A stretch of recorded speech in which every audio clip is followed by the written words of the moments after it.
करतोय. ठीक आहे. आज आपण बघा, काल आपण मागच्या लेक्चरला बघितलेलं होतं की नेटवर्क म्हणजे काय बघितलेलं होतं. त्यानंतर नेटवर्किंगचे टाईप्स बघितलेले, लॅन मॅन वॅन हे सगळं बघितलेलं, बरोबर आहे.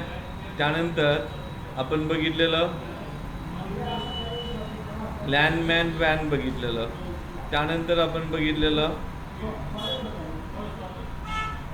इंटरनेटचा शोध कसा लागला. इंटरनेटचा शोध कुणी लावला, तर टिम बर्नर लीनं लावला. त्याने HTML नावाची लँग्वेज डेव्हलप केली. बघा, त्याच्यामध्ये आपण नेटवर्क म्हणजे काय बघितलेलं मागच्या लेक्चरला. नेटवर्कचा वापर कशासाठी होतो ते बघितलेलं. त्यानंतर आपण बघितलेलं सर्व्हर म्हणजे काय, क्लायंट म्हणजे काय ते बघितलेलं. त्यानंतर लॅन म्हणजे नेटवर्कचे प्रकार बघितलेले, लॅन मॅन वॅन आणि पॅन. त्यानंतर आपण बघितलेलं इंटरनेट म्हणजे काय, इंटरनेट म्हणजे काय बघितलेलं. इंटरनेटचा शोध, इंटरनेटसाठी काय काय लागतं, ISP म्हणजे काय बघितलेलं. ISP इंटरनेट सर्व्हिस प्रोव्हायडर, जे कंपनी आपल्याला इंटरनेटची सेवा देते त्याला आपण ISP म्हणतो. मग त्याचबरोबर मोडेम लागतो. मोडेमचं काय, तर मोडेमला मॉड्युलेटर डिमॉड्युलेटर म्हणतात, डिजिटल टू ॲनालॉग सिग्नल आणि ॲनालॉग टू डिजिटल हे सांगितलं आहे, त्यामुळे मी थोडक्यात सांगतोय. ब्राउझर म्हणजे काय सांगितलेलं. ब्राउझर सगळ्यात महत्त्वाचा ब्राउझर गुगल क्रोम आणि मायक्रोसॉफ्टचा एज, इंटरनेट एक्सप्लोरर, ॲपलचा सफारी, मोझिला फायरफॉक्स, ओपेरा हे ब्राउझर आहे. आणि जगातला पहिला ब्राउझर म्हणजे मोझॅक, हे आपण मागच्या लेक्चरला बघितलेलं. त्यानंतर आपण बघितलेलं इंटरनेटचा शोध कुणी लावला. इंटरनेटचा शोध टिम बर्नर लीनं लावला. त्याने HTML नावाची मार्कअप लँग्वेज तयार केली, ज्याच्याद्वारे वेबपेज तयार केले जातात. वेबसाईटच्या ॲड्रेसला आपण URL म्हणतो, युनिफॉर्म रिसोर्स लोकेटर, आणि URI म्हणजे युनिफॉर्म रिसोर्स इंटरफेस. URL असे असते बघा, www.bhagawaticollege.com. त्यामध्ये wwwचा अर्थ बघितला आपण वर्ल्ड वाईड वेब, HTTPचा अर्थ बघितला hypertext transfer protocol. Bhogavati college त्याला आपण साईट रिसोर्स म्हणतो, आणि .comला डोमेन कोड म्हणतो. 7 डोमेन कोड महत्त्वाचे सांगितले. त्यानंतर जॉग्राफिकल डोमेन कोड सांगितलं. भारतासाठी जॉग्राफिकल डोमेन कोड काय, .in, बरोबर आहे. त्यानंतर आपण सर्च इंजिन बघितलं. सर्च इंजिन जे असं वेबसाईट ज्याच्यामध्ये आपण माहिती शोधतो त्याला सर्च इंजिन म्हणतात. गुगलचं सर्च इंजिन गुगल, जगातलं पहिलं सर्च इंजिन आर्ची, भारतातलं पहिलं सर्च इंजिन खोज, मायक्रोसॉफ्टचं सर्च इंजिन बिंग, चायनाचं सर्च इंजिन बैडू, आणि याहूसुद्धा सर्च इंजिन आहे. आता हे सर्च इंजिन बघितलेलं. आज आपण बघायचं आहे ईमेलकडं बघायचं आहे. ईमेलच्या फॅसिलिटी बघायच्या आहेत. मग ईमेल फॅसिलिटी बघण्यापूर्वी काही थेअरीचा पार्ट आहे, तो थेअरीचा पार्ट आपण बघायचा आहे. जसं की आपण नेटवर्क म्हणजे काय बघितलं, नेटवर्क म्हणजे काय बघितलेलं होतं बघा. आता नेटवर्क म्हणजे 2 किंवा 2पेक्षा जास्त कॉम्प्युटर वायर्ड किंवा वायरलेसच्या माध्यमातून एकमेकाला जोडले जातात, त्याला आपण काय म्हणतो, नेटवर्क म्हणतो, बरोबर आहे. मग नेटवर्क बघत असताना आता ते माध्यम जे आहेत ज्याच्या सहाय्यानं नेटवर्किंग करतात त्याचे प्रकार बघायचे आहेत. त्यालाच आपण म्हणतो कम्युनिकेशन चॅनल. म्हणजे 2 किंवा 2पेक्षा जास्त कॉम्प्युटर एकमेकाला जोडण्यासाठी कुठल्या साधनांचा वापर केला जातो त्याला आपण कम्युनिकेशन चॅनल म्हणतो. मग वायरच्या माध्यमातून जोडले जातात किंवा वायरलेसच्या माध्यमातून जोडले जातात. मग वायर 3 प्रकारच्या असतात, twisted pair cable, coaxial cable, optical fibre cable. आणि वायरलेसची माध्यमं आहेत ती 3 आहेत, मायक्रोवेव्ह, सॅटेलाईट वेव्ह आणि रेडिओ वेव्स. आज आपण हे बघायचं आहे. मग त्यामध्ये पहिलं बघूया वायर्ड कम्युनिकेशन चॅनल, त्याला गायडेड मीडिया म्हणतो. यातल्या काही केबल आपल्याला माहिती आहेत. त्यामध्ये पहिली केबल आहे बघा, कोॲक्सियल केबल. ही केबल तुमच्या सगळ्यांच्या ओळखीची आहे. मला सांगा कुठं केबल बघितली ही, बघा फोटो बघू शकताय तुम्ही. कोॲक्सियल केबल झूम केल्यानंतर लक्षात येईल कुठं वापरला ही केबल, बघितली का नाही. मी म्हणतोय बघितली. कशाला, कुठं, टीव्हीची केबल आहे ना, ही आहे टीव्हीची केबल. लक्षात आलं का. ह्याच्यामध्ये जाड तांब्याची तार असते, त्याच्यावर कवर असतं, त्याच्यावर आवरण असतं आणि परत कवर असतं. असं ही सिक्युरिटीसाठी वापरली जाते. त्याला कोॲक्सियल केबल म्हणतो. कॉपर वायर असते आणि त्याच्यावर कवच असे असतात, का तर डेटा लॉस होऊ नये म्हणून. ही कोॲक्सियल केबलचे वेगवेगळे प्रकार मी तुम्हाला समोर दाखवलेत बघा. मग त्यामध्ये ही टीव्हीच्या नेटवर्कसाठी जोडली जाते कोॲक्सिल केबल आणि त्याचे वेगवेगळे कनेक्टर्स आहेत. त्यानंतर दुसरी केबल आहे सगळ्यात जास्त वापर होणारी केबल, त्याला आपण ट्विस्टेड पेअर केबल म्हणतो. ही केबल कशासाठी तर नेटवर्किंगमध्ये वापरली जाते. आपल्या कॉम्प्युटर लॅबमध्ये जे कॉम्प्युटर्स इंटरनेट कनेक्ट केलेले आहेत ते सगळ्या केबल या ट्विस्टेड पेअर केबल जोडलेल्या आहेत. आपल्या इथंच असं नाही, याला लॅन केबलसुद्धा म्हणतात. तुम्ही कुठल्याही ऑफिसमध्ये जावा, त्या ऑफिसमध्ये इंटरनेटचं कनेक्शन जे दिलेलं आहे स्विचपासूनचं, स्विच काय आहे ते मी सांगणार आहे आता, ते सगळ्या या ट्विस्टेड पेअर केबल जोडलेल्या आहेत. त्याला ट्विस्टेड पेअर का म्हटलं जातं? पेअर म्हणजे जोडी आणि ट्विस्ट म्हणजे अशा वाकड्या तिकड्या जोडलेल्या, बरोबर आहे. ह्या जोड्या आहेत बघा गुंडळलेल्या एकमेकाला, म्हणून याला ट्विस्टेड पेअर केबल म्हणतात. त्याच्यामध्ये परत 2 प्रकार पडतात, शिल्डेड ट्विस्टेड पेअर केबल आणि अनशिल्डेड ट्विस्टेड पेअर केबल. शिल्डेड म्हणजे ज्याला कवर असतो आणि अनशिल्डेड म्हणजे ज्याला कवर नसतो, एवढाच प्रकार आहे. या केबल नेटवर्किंगसाठी सगळीकडे वापरल्या जातात. ह्याला ट्विस्टेड पेअर केबल म्हणतो.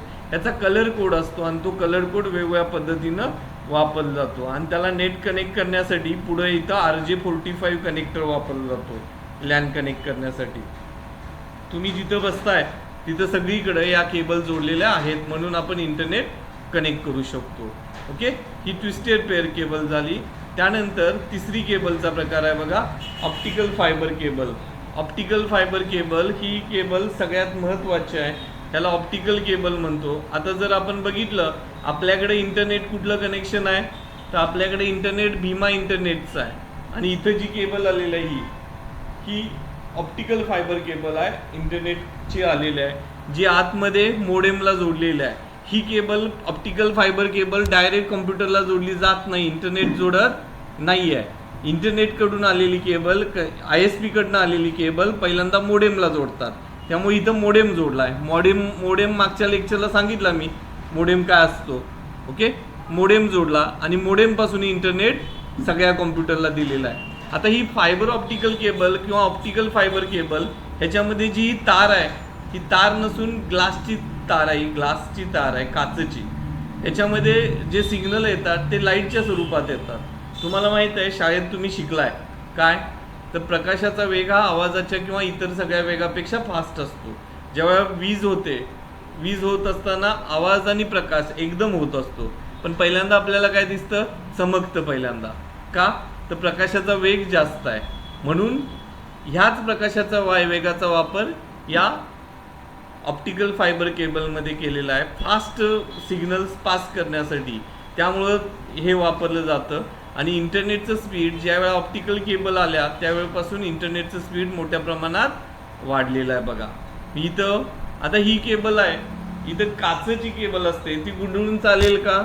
नाही आहे, ही गुंडळा गेल्यावर मोडणार आहे. त्यामुळे हे जोडण्यासाठी रिपीटर्स वापरले जातात. रिपीटर्स काय प्रकार आहे मी आता पुढं सांगणार आहे. या ऑप्टिकल फायबर केबलमुळं इंटरनेटचं स्पीड मोठ्या प्रमाणात वाढलेलं आहे. लक्षात आलं का? या पद्धतीनं आहे. आज 14 तारीख आहे, आज आपण हे इंटरनेटचं लेक्चर बघत आहोत. आपण हे रेकॉर्ड का करतोय तर भरपूर मुलं अब्सेंट आहेत म्हणून हे लेक्चर रेकॉर्ड करतोय जेणेकरून त्यांच्याकडून हा मुद्दा चुकू नये. आता आपण वायर्ड कम्युनिकेशन चॅनल बघितले, त्यामध्ये आता पुढचं आहे वायरलेस. आता वायरलेस म्हणजे काय? अमेरिकेतल्या कॉम्प्युटरला कनेक्ट करताना आपण काय केबल टाकणार आहे का? नाही आहे. वायरलेसच्या माध्यमातून त्या कॉम्प्युटर्सला इंटरनेटद्वारे आपण कनेक्ट होतो. वायरलेस माध्यम 3 आहेत, मायक्रोवेव्ज, रेडिओ वेव्ज आणि सॅटेलाइट वेव्ज. मायक्रोवेव्ज त्याला आपण मायक्रोवेव्ज ह्या समान आकारात हे करत असतात, ह्या वाकड्या तिकड्या प्रवास करत नाही आहेत, ह्या समान रेषेत प्रवास करत असतात. त्यामुळं जागोजागी टॉवर उभा केले जातात. बघा मायक्रोवेव्ज जे आहेत ते एका ठिकाणाहून दुसऱ्या ठिकाणी सिग्नल पास केले जातात. टॉवरवरती ट्रान्समीटर आणि रिसिव्हर असे 2 डिव्हाइस जोडले जातात. ट्रान्समीटर काय करतो? सिग्नल पुढं पास करतो. रिसिव्हर काय करतो? सिग्नल घेतो आणि परत ट्रान्समीटरद्वारे पुढं पास केला जातो. असे मायक्रोवेव्ज वापरले जातात मोबाईल कम्युनिकेशनमध्ये. ह्या टॉवरचा वापर, या वेव्हचा वापर केला जातो. हे सुद्धा वायरलेस कम्युनिकेशन आहे. त्यानंतर रेडिओ कम्युनिकेशन, रेडिओ लहरी. तुम्ही रेडिओ बघताय, रेडिओ लहरी या वाकड्या तिकड्या रेषेत प्रवास करत असतात. तुम्ही जर बघितलं तर या पद्धतीनं कुठेही रेडिओ वेव्ज ॲक्सेस मिळतात. लक्षात आलं? हे रेडिओ वेव्ज आहेत, त्याचा सुद्धा वापर नेटवर्कसाठी वापरला जातो. त्यानंतर तिसरं आहे सॅटेलाईट कम्युनिकेशन. सॅटेलाईट कम्युनिकेशनमध्ये जर बघितलं, सॅटेलाईट म्हणजे काय, तो उपग्रह सोडलेला आहे. भारतानं अनेक उपग्रह सोडलेले आहेत जेणेकरून आपण लाईव्ह टी व्ही बघू शकतो. आता हे लाईव्ह टी व्हीचं एक्झाम्पल बघायचं झालं तर इथं एक बातमी आहे बघा, घ्यायला लागल्यात, बाईट घ्यायला लागल्यात. हे रेकॉर्डिंग करून त्या उभी व्हॅन म्हणतो त्याला, त्या व्हॅनमधून सॅटेलाईटला सेंड केलं जातं. सॅटेलाईटद्वारे परत त्या अँटेनाद्वारे सगळीकडे प्रसारित केलं जातं. म्हणजे लाईव्ह चॅनेल जे दिसतात ते यासाठी हे माध्यम आहे, त्यासाठी सॅटेलाईट हे महत्त्वाचं माध्यम मानलं जातं. असे हे 3 वायरलेस कम्युनिकेशन चॅनल आपण बघितले. आता हे कम्युनिकेशन चॅनल्स बघितल्यानंतर त्याला जोडण्यासाठी, वायर जोडण्यासाठी कनेक्टर्स काही वापरतात. महत्त्वाचे कनेक्टर्स हा BNC-T कनेक्टर आहे बघा. आपली टी व्हीची केबलला मध्येच कनेक्शन काढायचं असेल तर हा BNC-T कनेक्टर वापरला जातो.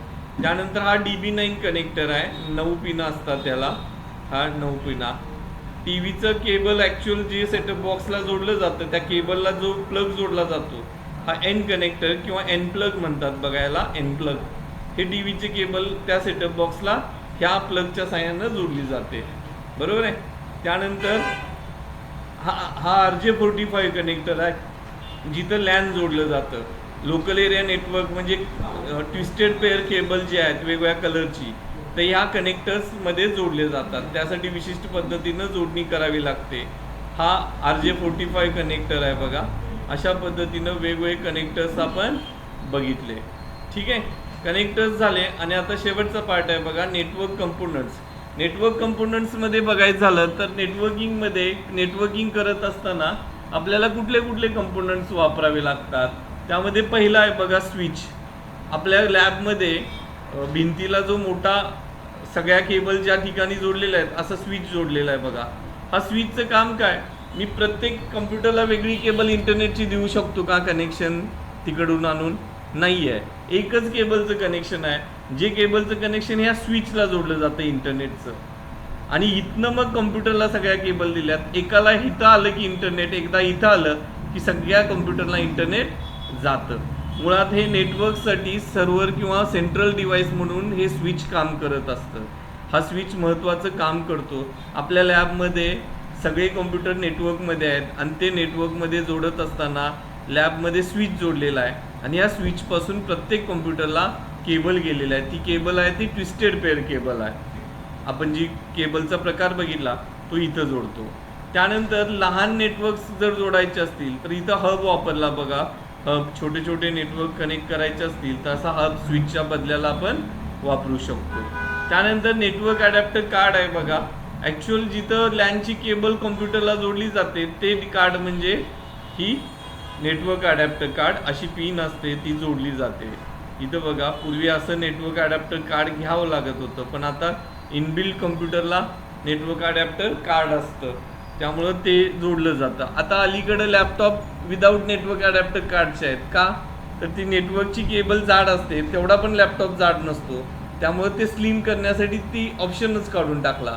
लॅपटॉपला इंटरनेट कनेक्ट करायचं झालं तर वायरलेसच्या माध्यमातून, वायफायच्या माध्यमातून आपण इंटरनेट कनेक्ट करू शकतो अशा लॅपटॉपला.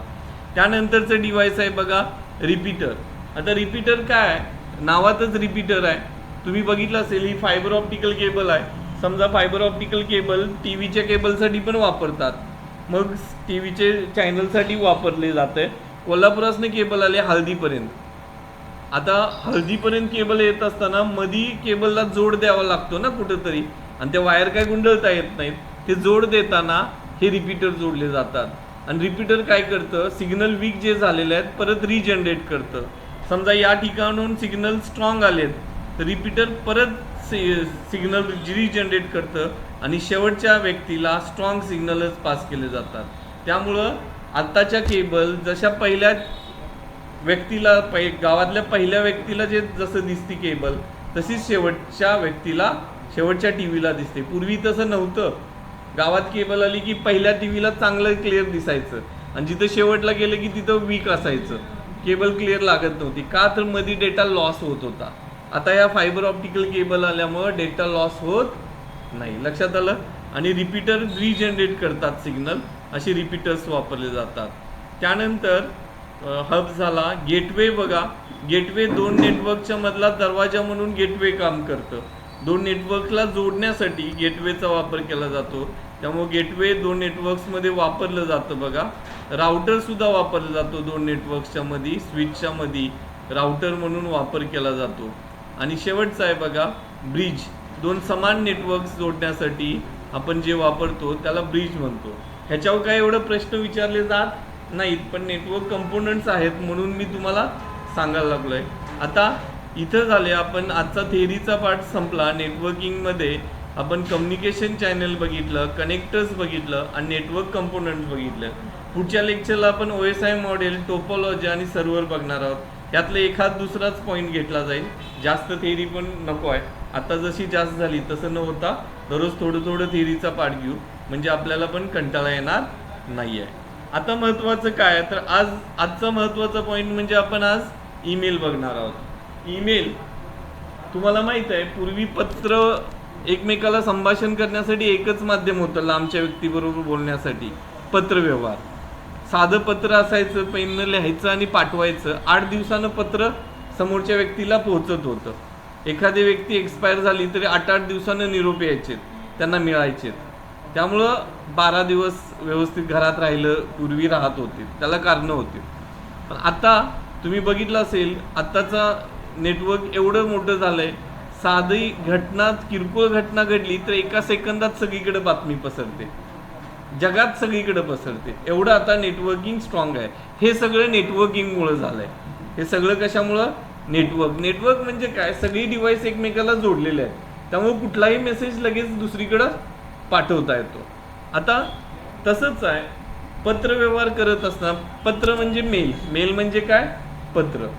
आता ईमेल, पत्राची जागा कुणी घेतलेली आहे? ईमेलनं घेतलेलं आहे. पत्र पाठवण्यासाठी साधं आपलं पोस्ट कार्ड पाठवण्यासाठी आपल्याला काय लागतो? त्या व्यक्तीचा पत्ता लागतो.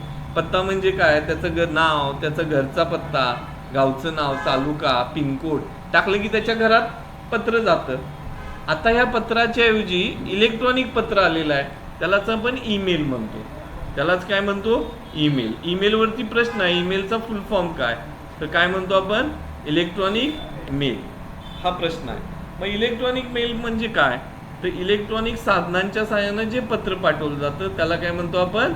ईमेल म्हणतो. लक्षात आलं? इलेक्ट्रॉनिक साधनांच्या सहाय्यानं जे पत्र पाठवलं जातं आपण त्याला ईमेल म्हणतो. ईमेल जगातला पहिला मेल कुणी पाठवला? तर प्रश्न हा आहे बघा, आलेला आताच्या परीक्षेला मागच्या, रे टॉमिल्सन. पहिला जगातला मेल कुणी पाठवला? रे टॉमिल्सन. म्हणजेच ईमेलचा शोध कुणी लावला? रे टॉमिल्सन. काही ठिकाणी शिवा या दुराई दाखवतं, पण आपल्याला उत्तर हेच लक्षात ठेवायचं आहे, रे टॉमिल्सन. आता भरपूर जणांना प्रश्न पडतोय, आमच्याकडे येतात मुलं फॉर्म भरायला आणि मी विचारलं एखादा प्रश्न, तर तुझा ईमेल आहे का? ईमेल ID आहे का? कारण का फॉर्म भरायला ईमेल ID लागतात. तर ते काही जण उत्तर देतात, नाही माझा ईमेल नाही, माझा जीमेल आहे.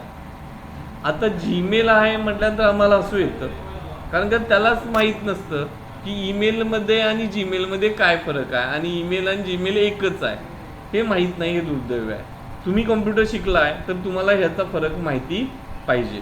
ईमेल ही अशी कन्सेप्ट आहे, फक्त CCC किंवा MSCIT पुरती शिकायपुरती आहे का? नाही आहे. तुम्हाला आयुष्यभर याचा उपयोग होणार आहे, कारण का अजूनसुद्धा ईमेल वापरले जातात. मग ईमेलमध्ये आणि जीमेलमध्ये काय फरक काय आहे ते आज आपण बघायचं आहे. ईमेल, जसं आमचा CCC शिकवणारे भरपूर क्लासेस आहेत ना. CCC कॉम्प्युटर शिकायला वेगवेगळे कोर्सेस पण आहेत. तुम्हाला CCC एक आहे, MSCIT आहे, वेगवेगळे कोर्सेस आहेत कॉम्प्युटर शिकण्यासाठी. म्हणजे वेगवेगळे कोर्सेस झालेत, प्रोव्हायडर झाले. तसंच इंटरनेट सर्व्हिस प्रोव्हायडर आपण म्हटलं, ISP. इंटरनेटची सेवा जी कंपनी देते, इंटरनेटची सेवा जी कंपनी देते त्याला आपण ISP म्हणतो. तसंच ईमेलची सेवा जी कंपनी देते त्याला मेल प्रोव्हायडर काय म्हणतो आपण? Mail provider. मेल प्रोव्हायडर म्हणजे ईमेल पाठवायचा, ईमेल आलेलं बघायचा, अशी सेवा ज्या कंपन्या देतात मेल प्रोव्हायडर म्हणतो आपण त्याला. मग फक्त जीमेलवरतीच ईमेल ID काढता येतो का? तर नाही आहे. मी ही जी काही दिलेत yahoo.com, rediffmail.com, माझा पहिला ईमेल आय डी याहूवरचा होता, दुसरा रेडिफमेलवरचा, तिसरा जीमेलवरचा होता. आम्ही कॉलेज शिकत असताना याहूनी रेडिफमेल जास्त होतं वापरात. नंतर कॉलेजच्या शेवटी 2004च्या 3च्या दरम्यान अशी बातमी आली की गुगलने एक ईमेलची चांगली फॅसिलिटी काढली आहे, त्याला आपण जीमेल म्हणतो. मग मी ईमेल आय डी काढला जो मी अजूनसुद्धा वापरतोय, जीमेलचा. लक्षात आलं. मायक्रोसॉफ्टचं स्वतःचं जे आहे, मायक्रोसॉफ्टचं ईमेलची फॅसिलिटी देणारी स्वतःची जी ईमेल फॅसिलिटी आहे त्याला हॉटमेल किंवा आउटलुक म्हटलं जातं, hotmail.com मायक्रोसॉफ्टचं. हा प्रश्न होता, मायक्रोसॉफ्टची ईमेल फॅसिलिटी कुठली आहे खालीलपैकी, तर हॉटमेल आहे. गुगलची कुठली आहे, जीमेल आहे. जीमेलचं जी फॉर आहे गुगल. ओके, रेडिफमेल आणि याहू. आता ईमेल आय डी आणि जीमेल आय डी काय फरक समजला का? ईमेल म्हणजे इलेक्ट्रॉनिक माध्यमातून पाठवला जाणारा email I D. Email I D म्हणजे काय सांगा? ईमेल आय डी म्हणजे मी समजा याहूवरती माझा मेल आय डी काढला तर त्यांच्या सर्व्हरला, याहूच्या सर्व्हरला तुम्हाला एक ठराविक जागा दिली जाते कम्प्युटरवरती, ज्याच्यात तुम्ही पत्र आलेले गेलेले नवीन पाठवलेले सगळे बघू शकताय. आणि त्या जागेला दिलेलं नाव म्हणजे तुमचा email I D. Email I D तुम्ही याहूमध्ये काढू शकताय, रेडिफमेल काढू शकताय, जीमेल आय डी काढू शकताय. म्हणजे जीमेलवरती काढलेला मेलसुद्धा तुमचा ईमेल आय डीचा असणार आहे, याहूवरती काढलेला मेलसुद्धा तुमचा ईमेल आय डी असणार आहे. समजलं का फरक?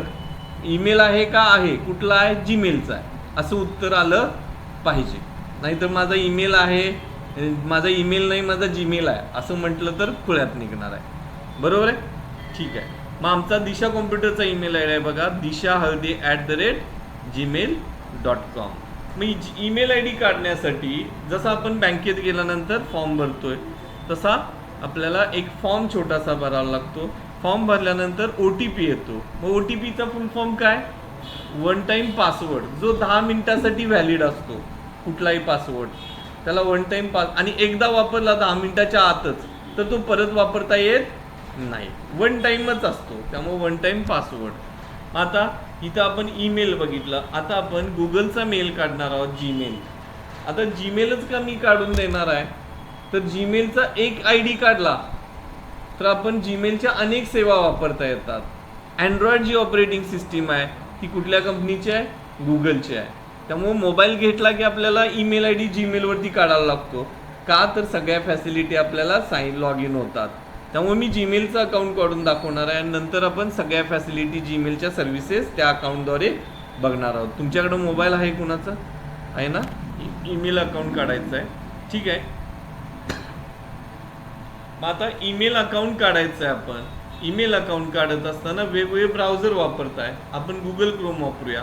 गुगल क्रोम वापरत असताना आपण काय करणार आहे, तर इथं गुगल क्रोमला गुगल वेबसाईट ओपन करा. बघा मी गुगल ओपन केलंय का? लक्ष द्या. गुगल ओपन केलंय आणि गुगल ओपन करत असताना ह्याच्यामध्ये मी गुगलची एक फॅसिलिटी वापरतोय ज्याला आपण जीमेल म्हणतो. तुम्ही इथं क्लिक केला, बॅक जातोय बघा, इथं क्लिक केल्यानंतर गुगलच्या एवढ्या सर्व्हिसेस आहेत, त्यामधली एक सर्व्हिस कोणती आहे? जीमेलची. गुगलची एक सर्व्हिस आहे त्याला आपण जीमेल म्हणतो. मग हे जीमेल मी ओपन केलं.